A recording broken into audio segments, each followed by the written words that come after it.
Hello, it's 9 p.m. in RTD. It's time to English New Edition, and for tonight headlines we have the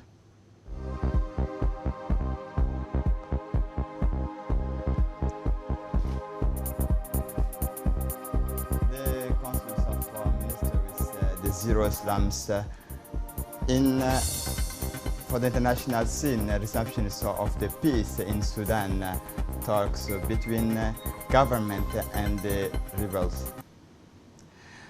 Let's go to the details now. And for the President of the Republic, His Excellency Ismail Omar Guelleh, has chaired tonight the 76th sessions of the Councils of Ministers was held this morning under the presidency of the Head of State and Government, Ismail Omar Guelleh.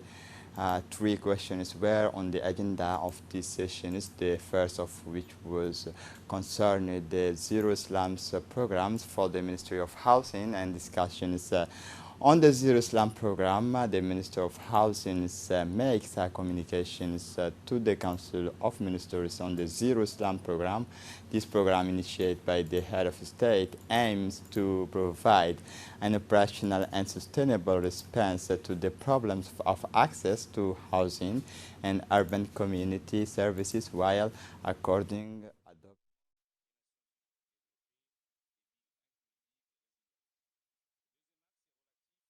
the reductions of precarious national housing.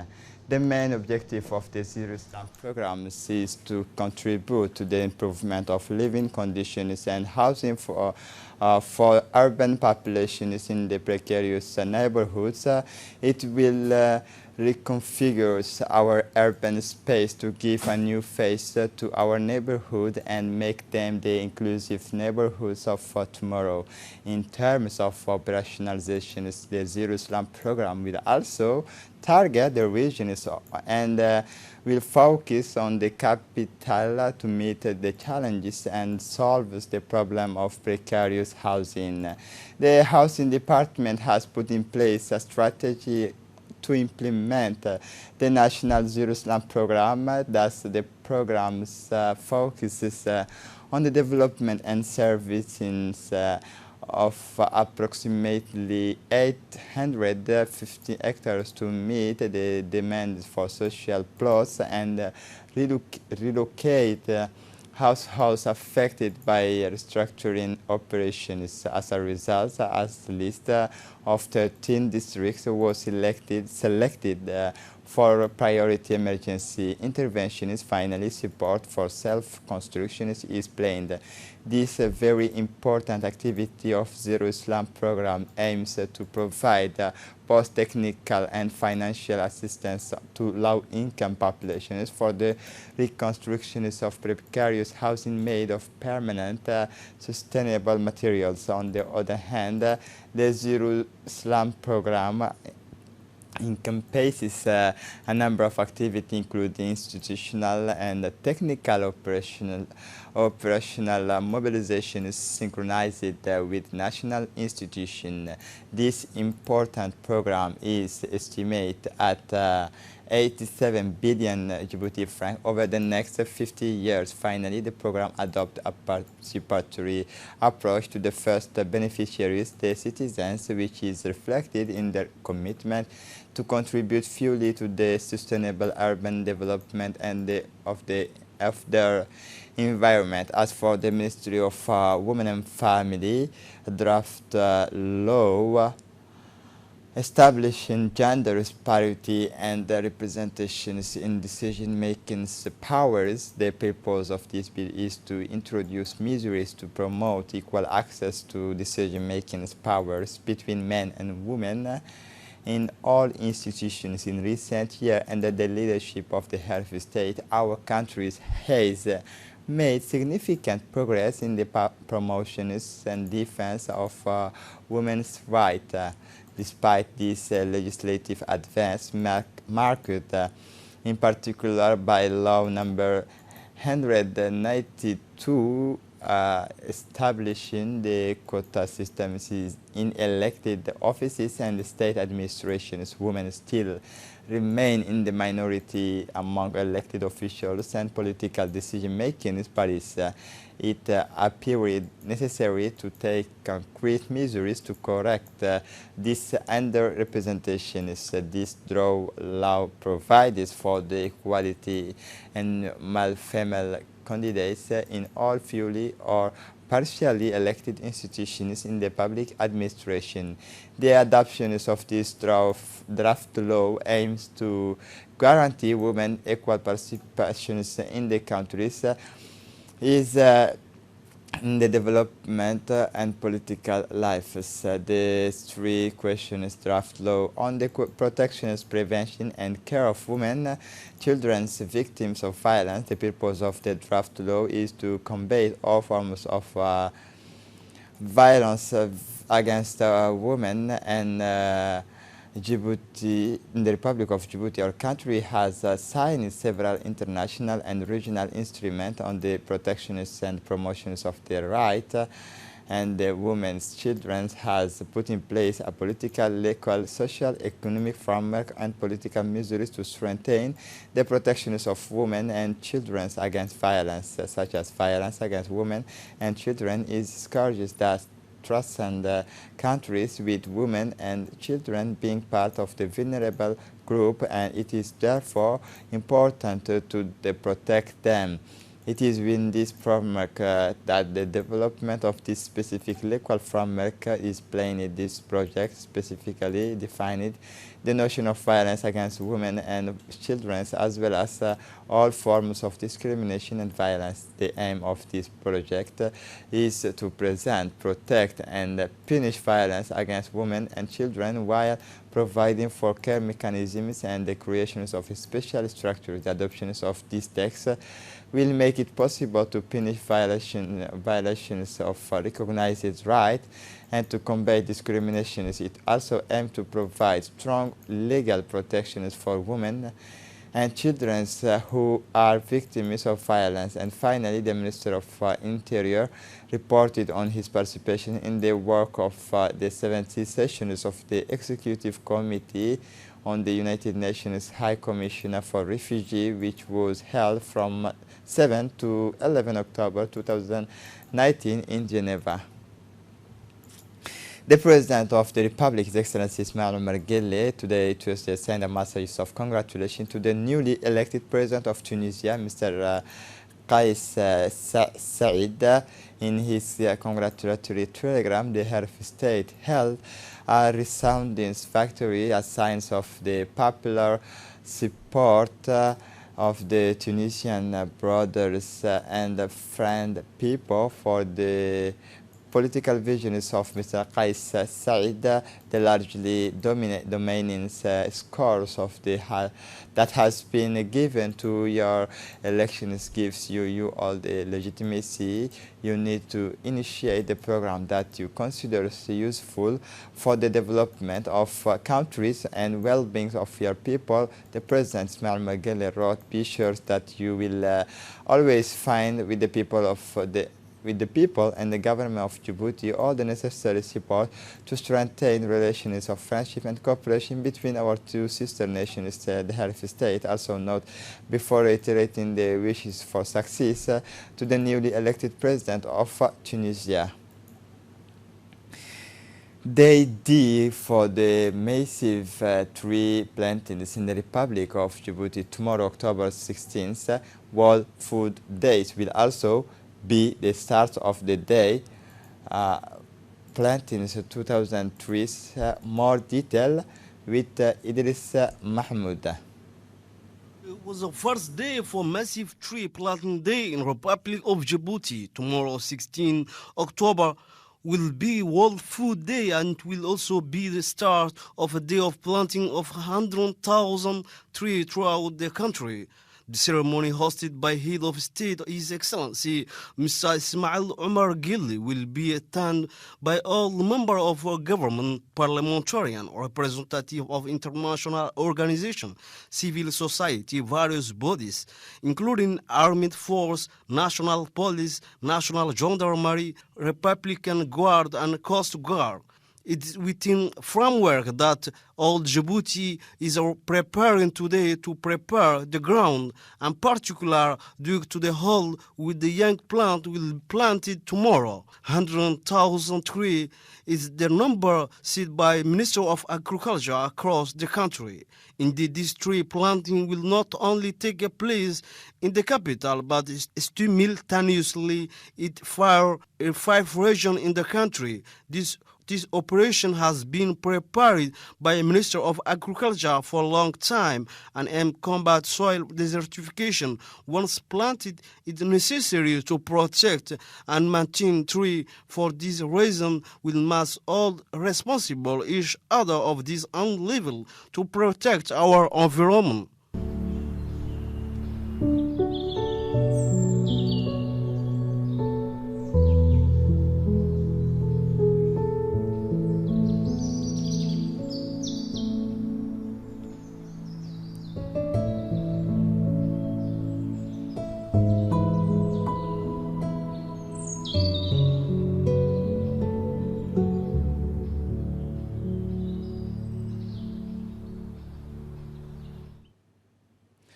As part of the celebrations of the World Food Day scheduled for 16 October, the Ministry of Agriculture has launched vast programs of tree plantations in the capital and the 5 interior region. In the Tajura region, the Ministry of Agriculture has launched a campaign of resilience project in the forest of sub-prefectures of Dora. This program was carried out at the request of beneficiaries who have observed the agents of forests in Acacia nilotica. The Minister of Agriculture's Resilience Project has begun a reforestation campaign to rehabilitate these ecosystems weakened by climate change. To date, more than 20,000 feet have been planted in Doras sub-prefecture, notably in Madgul, Andaba, and Kaludoda. Acacia nilotica is truly a versatile tree, widely used as timbers of sources of fodder, tannins, and gum as a fence tree, shade species, and firewoods. The dark brownish-haired wood is almost twice as hard. Both leaves and pods make excellent forage, rich in protein. The flowers of this other hand produce good quality honey. The tannins contribute to its multiple medicinal uses. The plant acting as a powerful astringent. Bark, gum, leaves, and pods are used in the manufacture of many traditional medicine because of they have anti-inflammatory property. The populations of these regions use the terminal for multiple functions, primarily livestock feed, especially in period of drought, especially in Madgul and Andaba. The nomadic population has become involved in the planting of acacia trees. In addition, as part of this day, as part of a World Food Day, which is dedicated to actions for the future, healthy food for a world without hunger, the coordination teams of the Minister of Agriculture distribute 5,000 shade plants terminal at Naunus for their forages and medical property. These plants are very appreciated for the wood and the multiple qualities. During this period of terminally can also be used for food. It is also arrayed with dry woods, very appreciated for its smell. Women participate in the plantings in the present of technicians from Ministries of Agriculture and the Project Management Unit. Following the death of the late Saad Omar Gelle, messages of condolence continues to flow to the central editorial offices of RTD. The Secretary General of the Organizations of Islamic Cooperation, Yusuf Al-Usaymin, and the Sultan Qaboos of Oman extend their deepest condolences to the President of the Republic, the family, and relatives of the late Saad Omar Gelle. Inna lillahi wa inna ilayhi raji'un. The Minister of Higher Education and Research, Dr. Nabil Mohammed Ahmed, received Turkish delegations composed of the President of the High Commissioner's Education. Details with Idris Mahmoud. The Minister of Higher Education and Research, Dr. Nabil Mohammed Ahmed, received a Turkish delegation composed by President of High Council and Higher Education, Dr. Yakhtar Sarij, and his Vice President, Dr. Rahmi Erim. This meeting was attended by the President of University of Djibouti, Dr. Jama' Mohammed Hassan, the advisor of Minister Dr. Fahmi Ahmed Mohammed, the Djibouti ambassador, the Turkish, His Excellency Mr. Adnan Hussein, the Turkish ambassador to Djibouti, His Excellency Mr. Salim Levent, and Director of International University Cooperation, Mr. Ali Mohammed. This visit part was a development of cooperation between two countries, particularly in the field of teaching and research. President of High Council and Higher Education, Dr. Yakhtar Sarij, is Vice President Dr. Rahmi Urim were decorated a Night of Order of 27 June by His Excellency Abdul Qadir Kamil Mohammed. The Minister of Foreign Affairs of Southern Sudan and her close collaborators visit our country's port facilities yesterday. Explanation is with the Minister of Foreign Affairs of Southern Sudan and her close collaborators visited our country port facilities yesterday. As soon as they arrived, the minister and her companion were welcomed by President of Djibouti Port and Free Zone authorities, Abu Bakr Mohammed Hadi. After receiving warm welcome from President of Djibouti Port and Free Zone authorities, Mr. Abu Bakr Mohammed Hadi and the Minister of Foreign Affairs of South Sudan and her delegation received explanation and the President of close collaborators, the Port and Free Zone Authority. Explanation focus of the potential of our country and different port and fracture of our country. After presentation of successive deals in the various port installation of the country, first delegation led by the head of South Sudan diplomacy visited SGTD and the management company of Dorale terminal. Then Mr. Awet Ding Ashul was welcomed by various port manager and DMP Dorale multi-purpose port, namely the acting director of PDSA, Mr. Jama' Ibrahim Durar, and the director of DMP, Mr. Wahib Dahir Aden. She received explanation from these officials about functioning of this jewel and national economy. The visit of Mrs. Awit Ding Shuil, Minister of Foreign Affairs of Southern Sudan, indeed at this DIVS Djibouti Free Zone Trade, welcomed by Director of DIVS Djibouti Free Trade Zone, Mahmoud Hussein, inaugurated by President of Ismail Omar Gelle, July 2018. The Secretary of State for Youth and Sport, Hassan Mohammed Kamil, received UNICEF representative in Djibouti, Melva Johnson, in her office. More detail with Idris Mahmoud. Secretary of State for Youth and Sport, Hassan Mohammed Kamil, received UNICEF representative in Djibouti, Melva Johnson, in her office.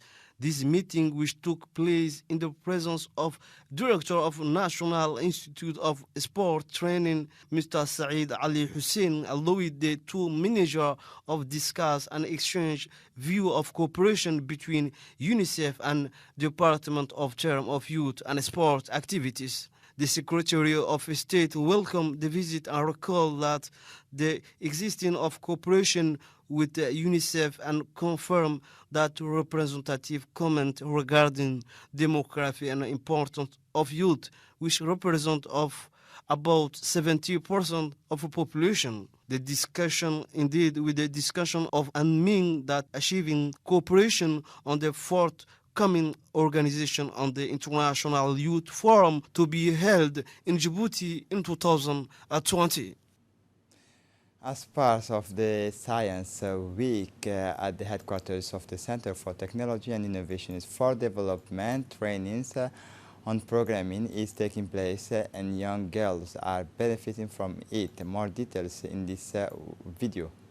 As a part of Science Week, the headquarters of a Center for Technology and Innovation of Development training on programming on taking place, young girls are benefiting from this, and these young girls are old enough to be on school holiday, but as serious adults.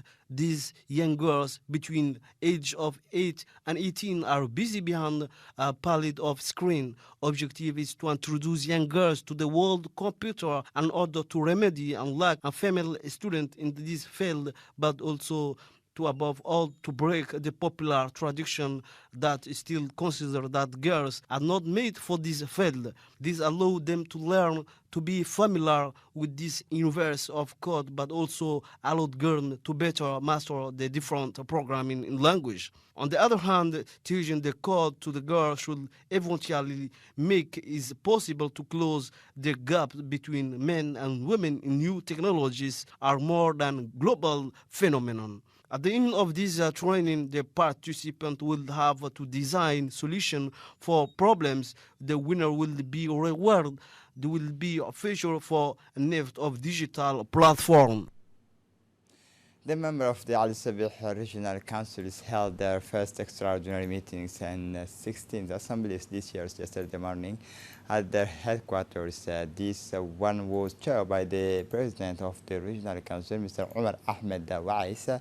Also, the Prefect of the region, Mr. Musa Aden Migane, took part in this first assembly of the Regional Council. The assembly debate on a set of important points that were on the agenda. In the first place, the President of the Regional Council, so the regional elected representative, welcomed the new Prefect of the region, Mr. Musa Aden Migane. During this meeting, the Assembly adopted an important point, the tree planting that is scheduled tomorrow, Wednesday, 16 October 2019, throughout the country. Also, within the framework of the programs for the promotion of protection of human rights, the Garabus Community Management Committee organized a community dialogue on the rights of the child, particularly on the harmful practices, genital mutilations at the Gorabus CDC. In the afternoons of Sundays, participate in the social mobilizations activity of the many personalities from the locality of the chief villages Gorabus. The coordinators of the Community Management Committee of Gorabus, Mr. Hassan Mohammed Hassan, as well as women and youth from the respective locality. The objective of this activity was to promote children's right to the community, representing the total abundance of the female mutilation. The UNFD is represented by two supervisors composed of Mr. Hassan Ibrahim, supervisor of the Salam Project, and Mr. Halim Noor, supervisors of Salam Project.